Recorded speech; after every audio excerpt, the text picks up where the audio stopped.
Okay, for assignment 9, there are two parts, part 1 and part 2. I'm going to walk you through part 1. For the face-to-face students, we'll go through part 1 in class, and for the online students, I'll walk you through it in this video. And then when we get to part 2, you'll be on your own, but part 1 will kind of prep you for that. We're going to start by downloading some code from GitHub. Again, we are going to look at the same kind of code we looked at before when we're talking about the learning resources, this refactoring for clarity and refactoring for abstraction one. And we're going to go do this refactoring for clarity one before, but where these are right from the book, I made some adjustments and some slight changes for them and want you to download them from GitHub and also upload them from GitHub. This is how it's more commonly done in software companies, and I want to try to follow that process for these last couple assignments. So make sure you log into GitHub here, and then you can visit this assignment site where you can check out the assignment. You can accept this assignment here, and it'll bring you to a link here, and it'll have this assignment file for you.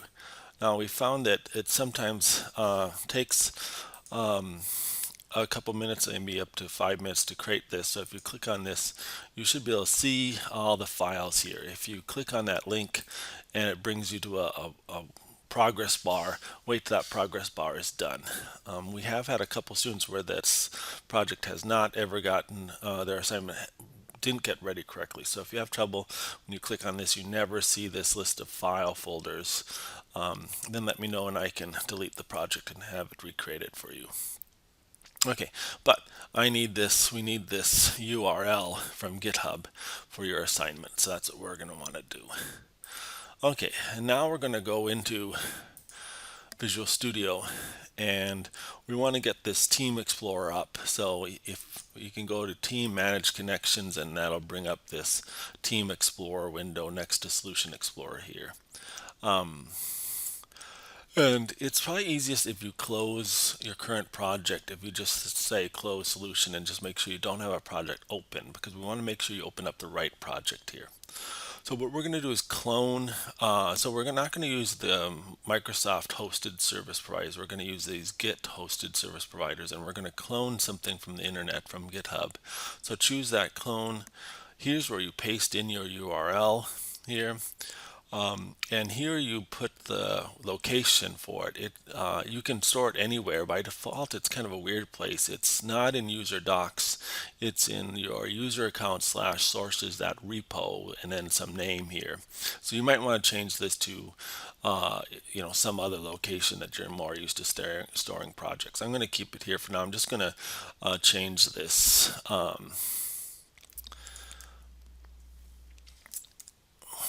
So that, because I've done this a couple times for the different practice and assignment stuff. Okay, so I've got a location I want this to do, and I pasted in the URL from GitHub. So that's this URL that you got from your classroom here.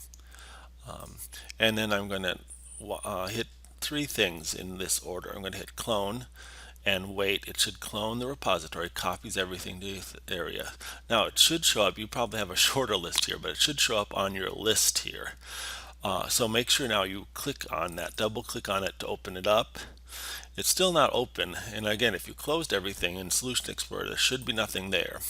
But when you clicked on that, it shows the solution right here.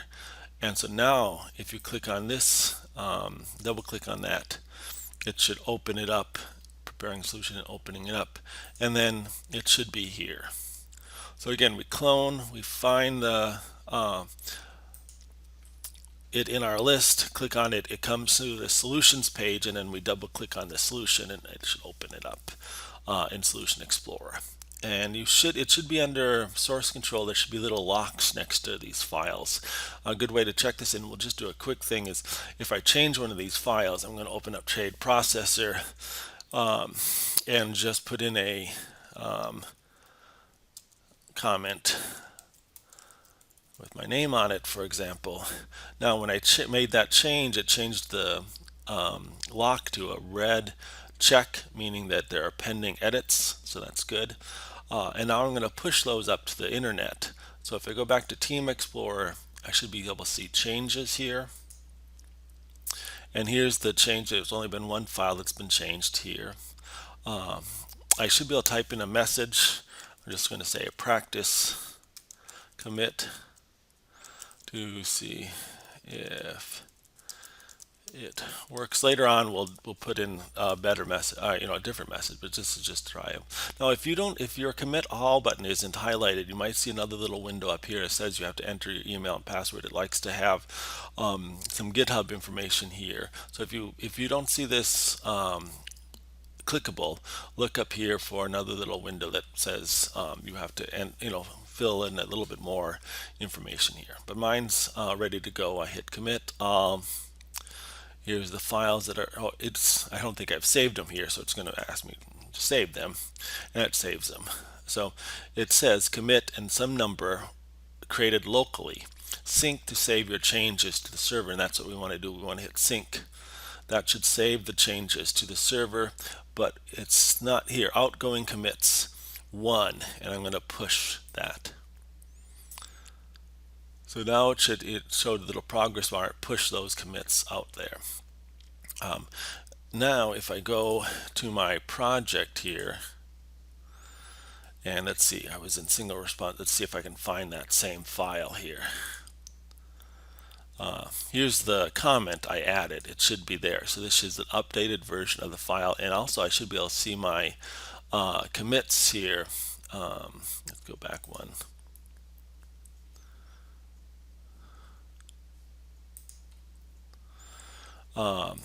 My commits here. So you'll see you should see a commit that you did here. You'll also see a bunch of commits I did fixing things to get this all working. But you should see the commit that you just did and the description of it here. Okay, so assuming you did this stuff, again, now you should have it open in Visual Studio and under Source Control. Now we're going to make these 3 changes from the textbook here. I'm going to walk you through each one. Each request, now the textbook just gives a general request. I've kind of fleshed out a little bit. So I've given each request a request number for tracking purposes. Businesses often do this.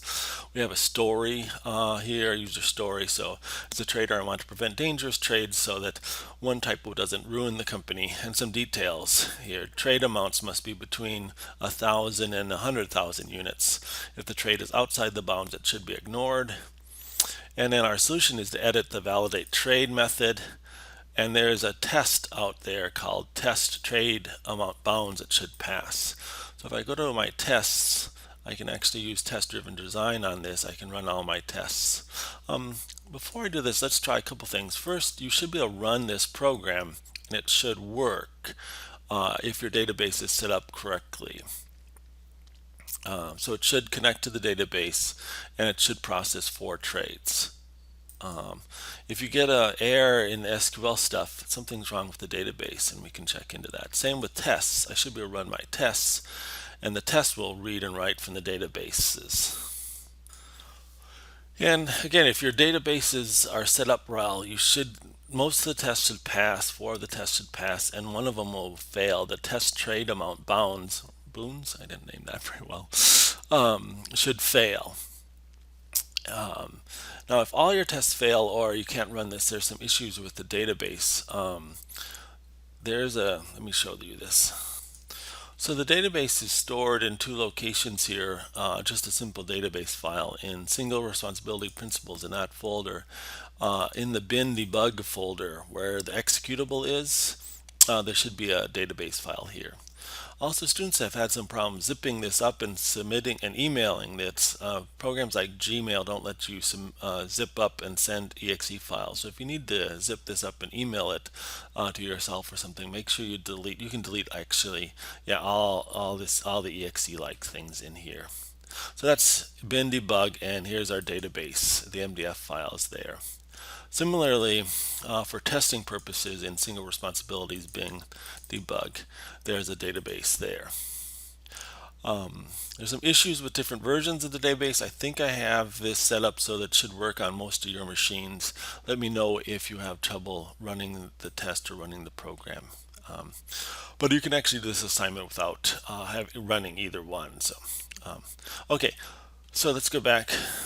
Um, we want to check, we want to modify the validate trade data, and we want trades between 100,000, 10,000 and 100,000.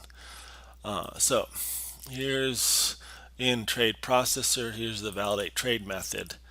Um, and we're checking the number of fields, the length of the fields. Here we're declaring the trade amount and parsing that out and making sure we can parse this from the field and setting that. So that'll set the trade amount for us. So that's good. So after that, we can do our additional tests. And we just want to do things like test if the trade amount is less than 1,000. If so, again, we're logging these messages. Oh, and yeah, your log message is probably a little different than this. I've actually made some of the changes to this that are out there. So let me change this back.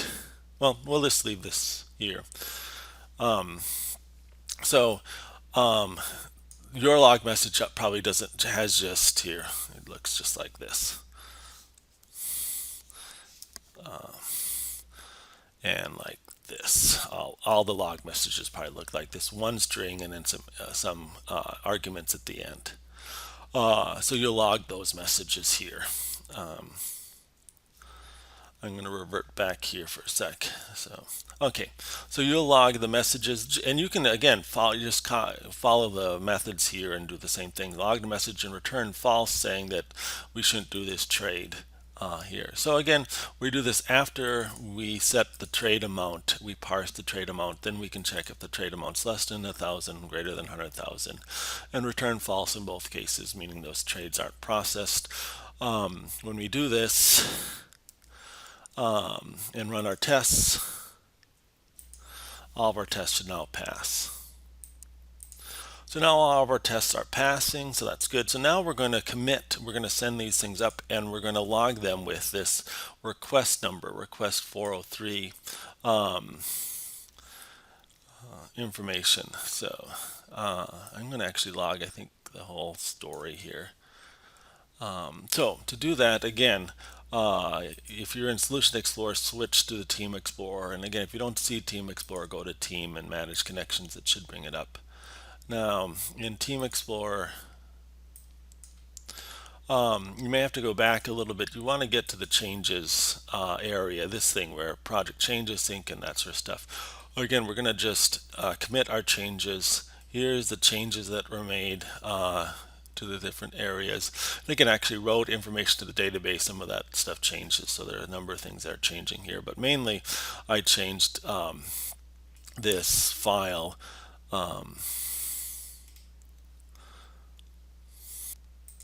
This trade processor.cs, and some of these other ones are just getting committed also. Okay, so I can enter some message, and again, I want to make sure I include the request number here, and I'm just going to say updated boundary checks in trade processor. Okay, I'm going to commit all of those ideas again, and I have to go to sync those up and push those so that my request's ready to be pushed out. Push those out, and it should write those all out. Watch the little update here. Okay, so all the things were pushed. In fact, if I want, I can go back here to my code, and I can actually look single responsibility principles, trade processor, and I should be able to see the boundary checks now here in place. So my commits got saved out here. And again, when I grade these, I'll be able to see the same thing. In fact, I'll just look at your commits, and I can see your code changes directly in your commits for those.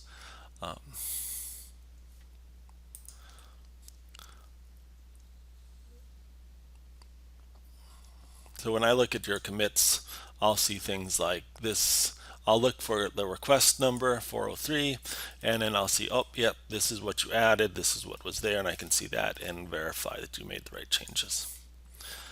Okay, so that was this first change done, and we committed it. Now we're going to do the second change, 405. As a manager, I want to easily monitor the trade errors my traders make to provide better training to avoid errors. And so the details, all logs should be sent to the XML log file along with outputting to the console. Example of a log file would be log tag, and then a type tag, and an info or warning or whatever the type is, and an end type tag, and the message, and then the message itself, and the end message tag, and the end log tag. So this is a sample of what that should look like. And so we want to modify the log message method and include this stream writer. Okay, so again, go in here. I'm still in this solution, everything's in trade processor, so that makes it relatively easy. And the next, when you do the assignment, you'll have multiple classes and make sure you find the right class, and sometimes you'll have to modify an interface too. But I have to find the log method here. It's right here, log message. And let me change this back. I've actually made these changes before this code. I'm going to undo these for a sec. Okay, so here's what code you should see. You should see log message, and it does this a console write line.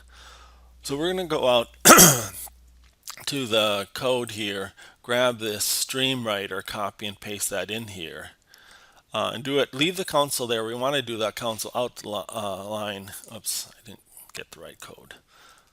Let's try that again. Grab this code, paste that in here. Make sure you don't get the final period there and everything, so there should be no errors with that. So right now it's just doing a log and then the full message in another log here, and it should be outputting it. It creates, what this does is create a log file called log.xml in the area out here, and then writes the information. I can actually go out and look at that log file if I want, and run this. If I run this, it should log these messages, but it should just say log and then the message and log itself. Now what I want to do is make it a little more complicated. I want the messages, like here, are often a warning or info, some type of message, and then the actual message itself. I would like to break those up so that I say the type is in its own tag and the message is in its own tag here. So, oops, sorry about that. So I'd like to change that. So let's look at changing that. So I'd like to say log, and then I'd like to have the type here, and then print out the type somehow. And then I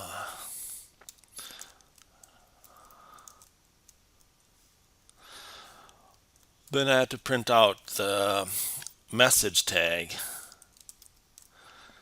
and then I want to print out the message, and then at the end I want to close the message tag and then close the log tag. But the problem is that when I do this, the log message is one big long string. So you can do a couple things. You could just make an assumption that may not always be true, that the type is the first 4 characters, and you could grab the first 4 characters of this message. I'm going to actually do some changes here. I'm going to declare 2 parameters, string type and then string message. And then I can print out the type here and then the message separate. So I pass in 2 parameters, but then I have to make sure I change my log messages. So I pass in the type comma, and then the message as two different things. And I have to go through and change all of my messages. There's a bunch of warning messages in this one, and then down in the data processor, there's some info messages.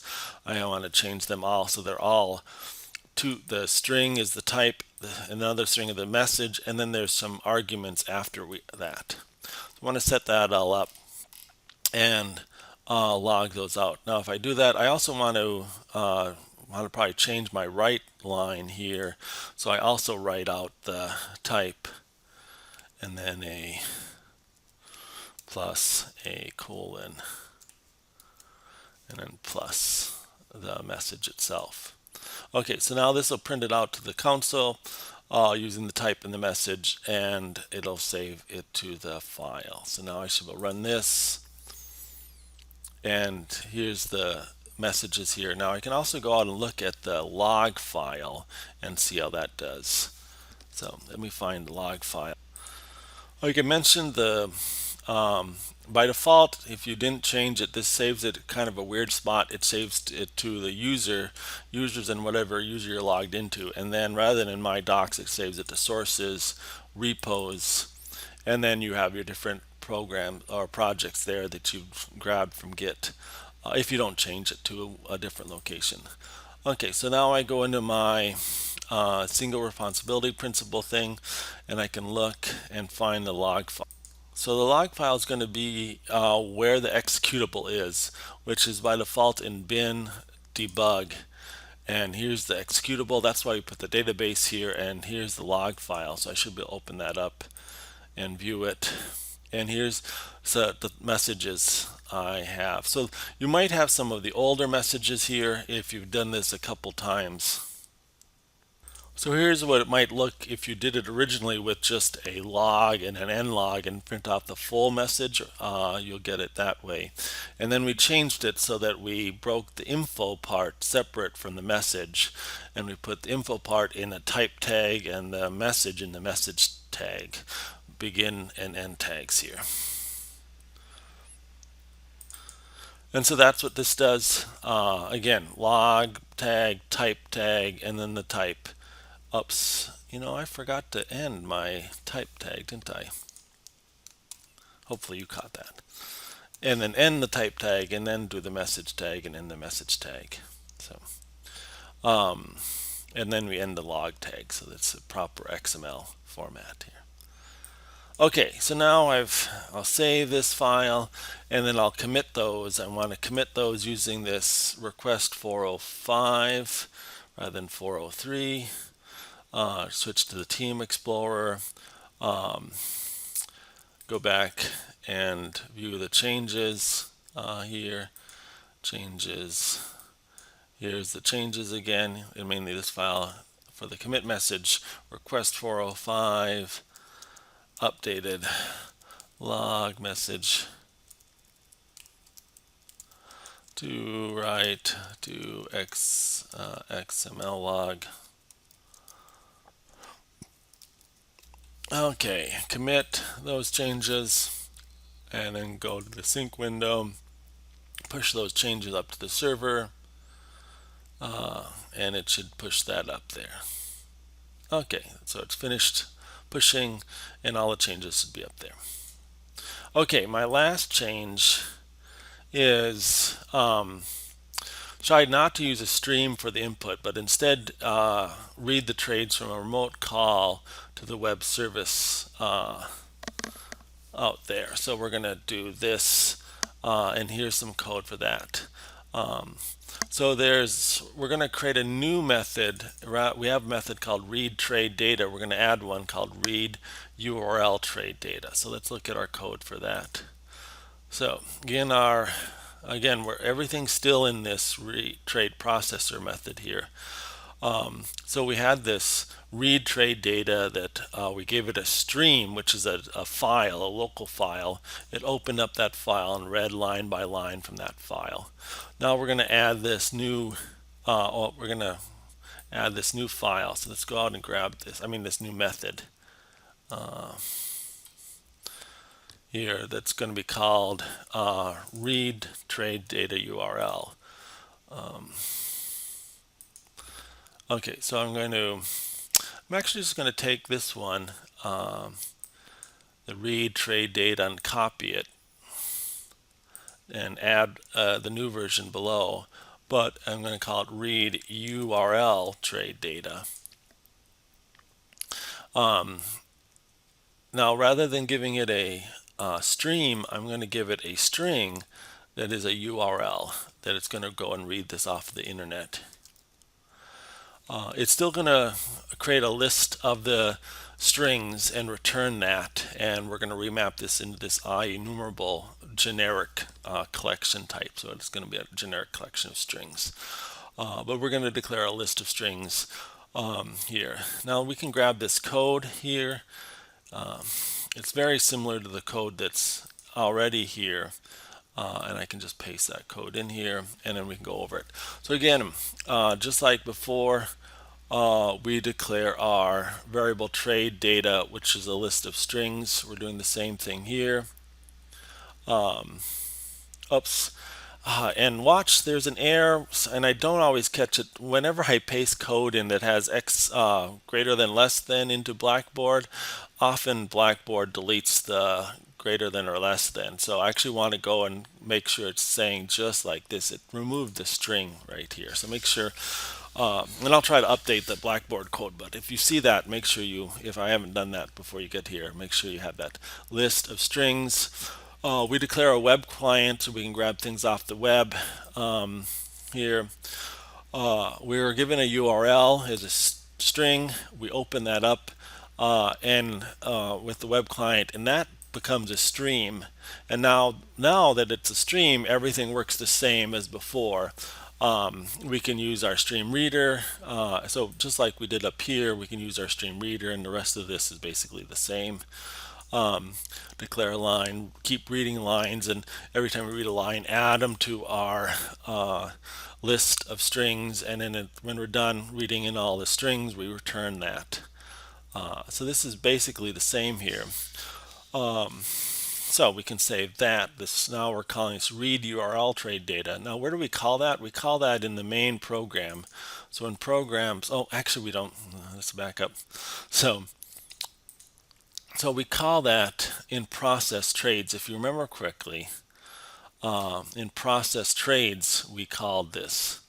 And this is one of those times where it's nice to even have a code map so you can see how this goes. Remember last time we created a code map and laid these things out. So one way to look at this is to look at the code maps for this. But here's read trade data in process trades. Remember we broke that up into 3 methods and called each 3 methods. And here we're calling a string here, and we're passing in the stream and passing it on. So we're going to switch this. So we're going to pass in a URL. And so we're going to have to pass into process trades a URL, which is as a string. So string URL. So we're going to pass in that URL here and then send that on to read data. Now it's not right because this is the old read data. Our new read data is read URL trade data, and that requires a string instead of a stream.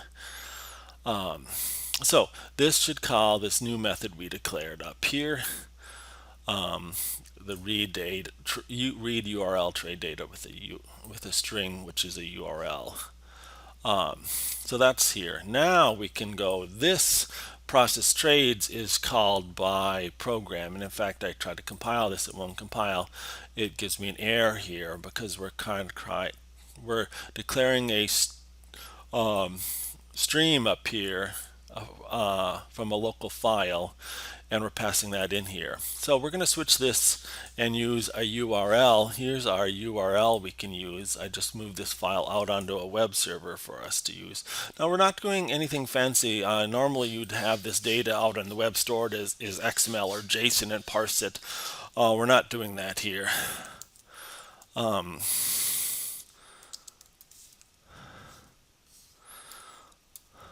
Watch that you don't get this final period. Again, so in my instructions I often are putting periods in here, so make sure you have the URL here without the final period.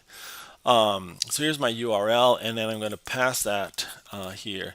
So I'm no longer using this stream here. I'm now using this So I declare a URL instead of a stream.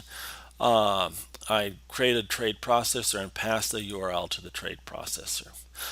Oh, now this is kind of hard, clumsy way of doing this. We've had to change number, all this along the way. And so one thing we'll hopefully see in the next, when you do this modification to the other one, you won't have to modify process trades. You'll just create a new object, a new way of reading in trades, and then right here you'll create that and pass that into trade processor. So it'll be a little different here. Okay, so now hopefully this will all work. If I run this, it should grab this data from this URL and insert that information here. Okay, so we've got that working. So again, I'm going to commit those changes.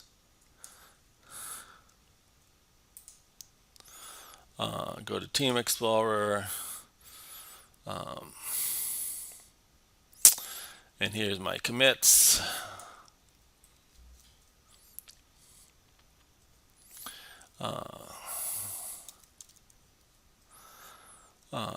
Added a trade URL reader and called it in the main. Okay, commit those, sync those, and push those syncs up. And again, you should be able to go out and watch your project out here for your assignment project, and you should be able to see the changes that are being made here. So I can program now.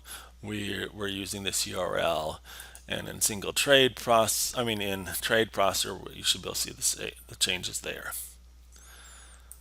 Okay, so that wraps up this first part. You're done with that. And now I'll record a separate video just to get started, but you'll do most of the second part yourself. You're just going to be working with the other set of code. But you'll be making these same changes to the other set of code, and it'll be interesting to compare how these changes match those changes in that more complicated project. And with any luck, the changes won't be any more complicated. It might even be simpler. So